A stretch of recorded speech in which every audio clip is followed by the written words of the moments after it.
Hey everyone. It's been a little while since I did the video here on YouTube. I've been on Facebook doing live videos there.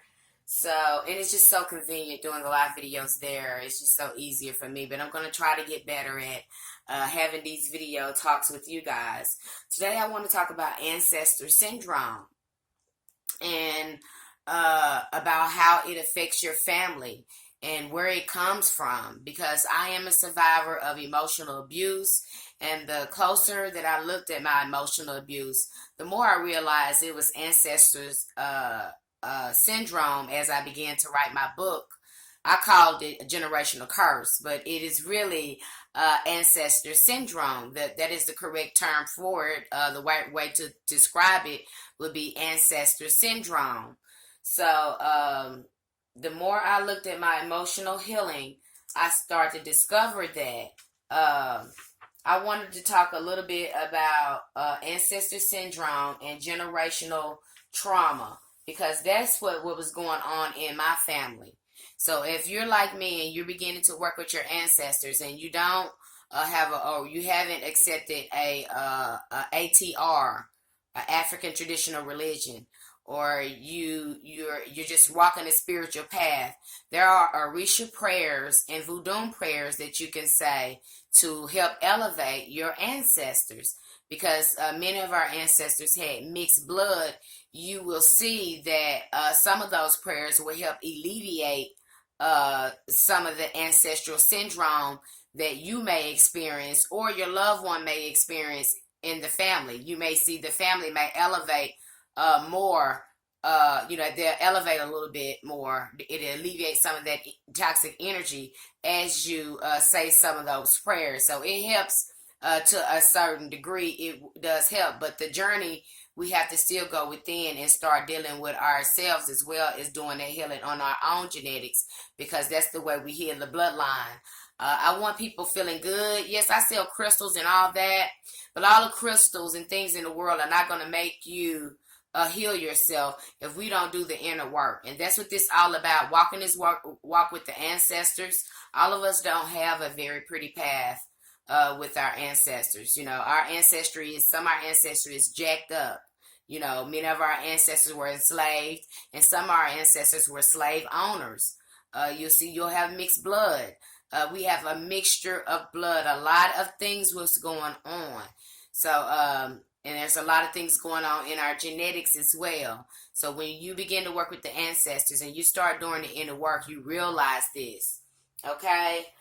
Let's talk about transgenerational trauma, because ancestral syndrome is generational. It's passed on to passed on. So let's talk about generational trauma. Generational trauma is the notion of unhealed issues of prior generations being expressed in current generations. In some cases, these unhealed issues can continue for thousands of years. Um, Transitional trauma often shows itself in repeated patterns, stories of personal healing issues in each generation. This pattern of repetition of healing needs from generation to generation in what I call ancestor syndrome. It might be a family of alcoholics, molestation, family members cannot get along, family members cannot stay married. They can be religious as they want to be. But if they do not deal with this ancestor syndrome, it still will wreak havoc on the family. It still will have some type of effect on the family. Another way to phrase this is those patterns of history that are not healed and learned from are likely to repeat in future generations. These patterns are transmitted through a wide range of psychological, physical, and spiritual mechanisms. Physically, they may be inherited through a process called epigenetics. I hope I'm pronouncing it right. Like I said, I'm not the best at pronouncing things. Epigenetics may be a contributor to the development of certain types of cancer. And while healing past generations, issues may be a factor in healing work of individuals who have been diagnosed with certain cancers. Trauma has been shown to create changes in genetic expression that could be passed on to the next generation. Psychologically, there are four primary mechanisms of multi-generational trauma transmission. Silence, the conspiracy of silence, society and individuals help maintain and exacerbate the effects of trauma. It might be an empathetic response to not stir up the issues, or a parent may reenact with anxiety, extreme rage, or flashback. Over disclosure by adults to their children of their past traumas. Bearing witness to traumatic experiences can challenge even the most firmly held belief that the world is a safe place. Identification. Children tend to feel responsible for parental distress if only good enough parents would not be angry or sad. Children themselves may experience a type of survivor guilt. Reenactment. Reenactment trauma survivors tend to react in their traumas. For example, Vietnam vets joined the military with belief that they were doing the right thing, while their leadership delusional them, and left the military embittered by the experience. He was out with, many were out. He said he was, this is a person. He was with his 3-year-old son and was encouraged him to go down a playground slide. The boy didn't want to as he was afraid, and he told his son not to worry, he would catch him. The boy went down and the father did not catch him. The boy landed hard on the ground. When asked why he had done this, the veteran said, "I wanted to learn you can't count on anybody." So these are the things. That was something, and some of these kind of behaviors. We're conditioned to say that this was okay, but these behaviors are not okay. They're really abusive. The spirit of the ancestral lands that ancestors were forced to leave because of war, genocide, natural disasters, etc., may be expressed as healing need through individuals or families. Violence to our ancestral lands can destroy our ability to feel human. We can become lost in landscape that has no vibration, no way to locate ourselves. Places help us know who we are and help us find meaning in our lives. All family traumas may lead to a form of family disconnection similar to individual soul loss, which requires a reconnection with the ancestral soul. Healing the wounds of ancestors themselves, which have been transmitted through generations. Many tribal traditions have ceremonies for healing and the ancestors, healing for healing the ancestors, and believe the ancestors called out to them for healing help. And that's my disposition. I believe the ancestors called out to me for healing help. And so that's why I'm on my spiritual journey of, healing myself and knowing more about myself and know more about my ancestral bloodline. Through the use of spiritual mapping of family stories and patterns, understanding of history of places and ancestors immigrated, and other methods of spiritual divination, we can look at what is healing needed. Look at the healing needed to restore balance, harmony, reconnection for ourselves, our families, the ancestors, and the generations yet to come. Understanding the patterns allows us to create ritual ceremonies for treatments and healing of transgenerational trauma. In the larger scheme of things, this process helps bring peace to regions of the world where cultural stories of communal trauma and victim identities inhibit the peacemaking process. So if you're interested, a lot of us think that the ancestors is all about what the ancestors can do for us. But when you go down this journey and you get serious, you'll see that it's about what you can do for the ancestors as well, because this is an exchange of energy in the relationship. And you'll see where you need to do some healing in the family, even if you have to detach from those family members and begin to pray for them and elevate them and work with other elevated ancestors. You'll see a shift of energy into the family that will show that they have been receiving some of that energy. And don't, this healing process it's not overnight. It might take a couple of generations to totally elevate the bloodline. The bloodline begin with you. And once you start being conscious of this and passing these things down to your children, and they passing them down to their children, there is a big energy shift in the bloodline. So there is a process to healing this. It is patience, but you do see the rewards for you while you live on this plane. But totally healing it, it is a team task from generation to generation, someone is selected or elected to do so. And you may be the only one in your family that's awakened. And that's a sign that the ancestors chose you to heal the bloodline.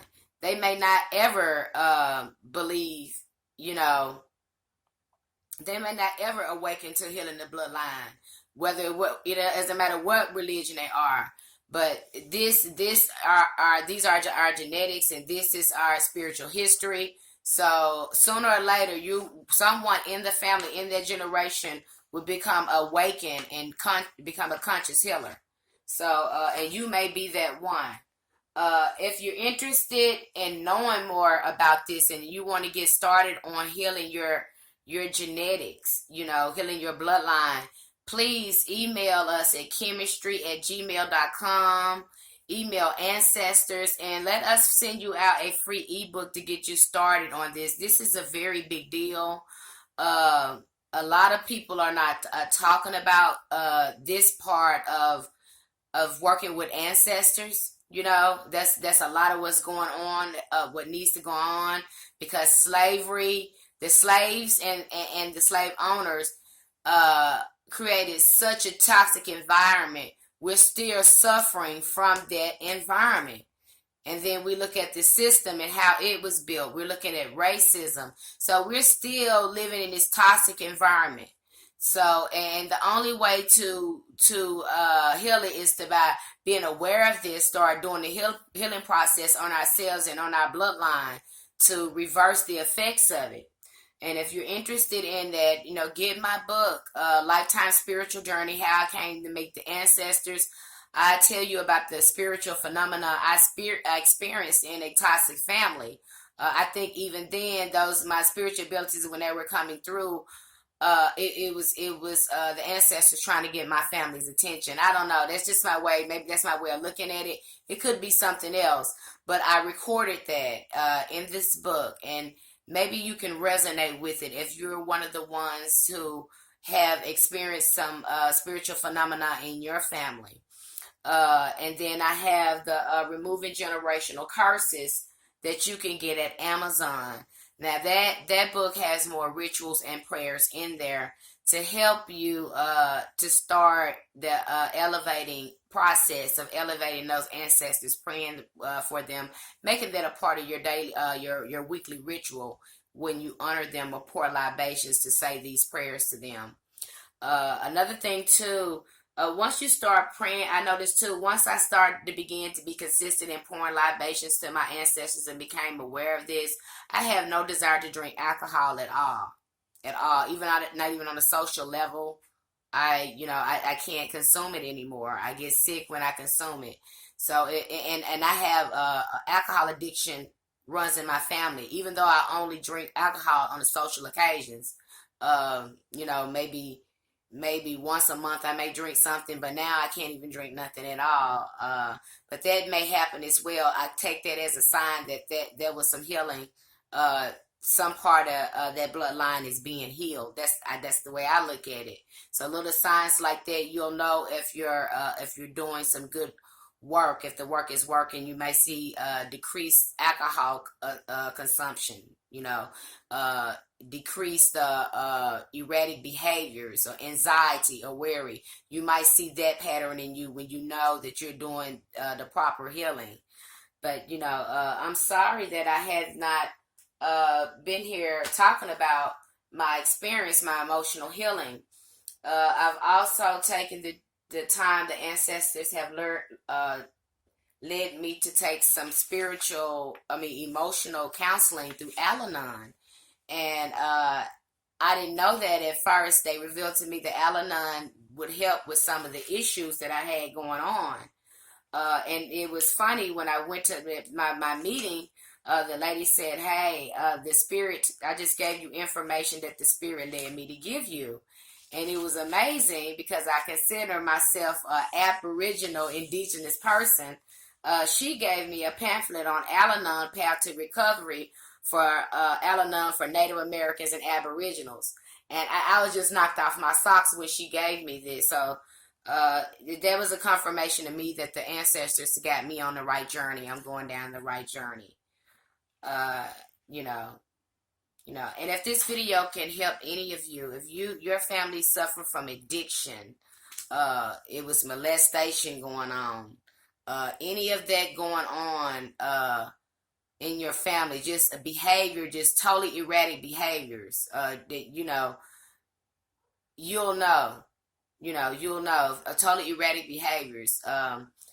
Please get get the free ebook, because maybe you can resonate with some of the things that I'm talking about, because I come from a violent, alcoholic, violent, addictive family. The women can't, no one can really hold positive relationships.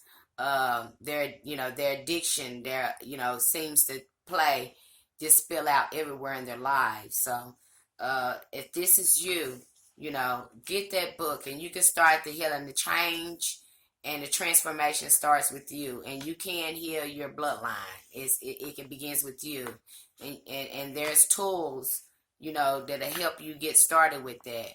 But the first thing to do is to start the prayer for it. you know.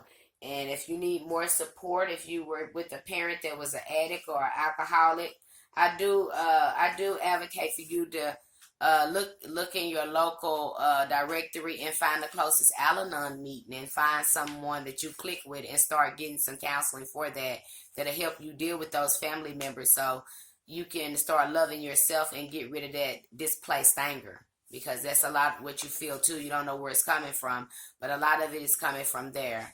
And I want you feeling good from the inside out. It's so important. All the crystals and all this work in the world is not going to make a difference if you're still holding on to that transgenerational trauma of the ancestors. See, a lot of Afrocentrics need to understand this too.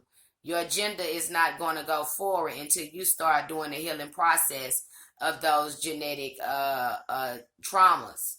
Okay, start dealing with that trauma. And once you start dealing with that trauma, because it's in our genetics, okay, and we need to start working with it. Once you start dealing with those traumas, then you'll be more effective in eradicating racism, because not only did we inherit the transgenerational trauma of slavery, but so did the other descendants. They inherited, the fact that their forefathers were slave owners, and so they're responsible for cleaning up their trauma, and they're suffering from ancestor syndrome too.